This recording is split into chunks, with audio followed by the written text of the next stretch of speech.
Join us this week for a special Cybersecurity Inside podcast where we're going to look back at some of the guests that we've talked through over the year. I really enjoy it because I think, as you said, don't really love those things where you grab snippets from different things and put them together.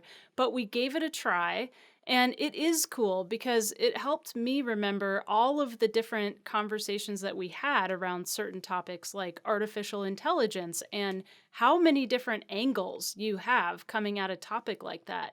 You can't just talk about public policy. You can't just talk about privacy. You can't just talk about new learning models. You can't just talk about security. There's all kinds of different aspects. And so I enjoyed looking back at a variety of different people who brought us those angles and perspectives.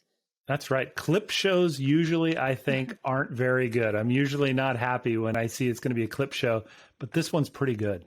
Yeah, give it a try. We also get into 3D printing, additive manufacturing, and offensive research, hacking, and academic engagement. So we try to cover some breadth.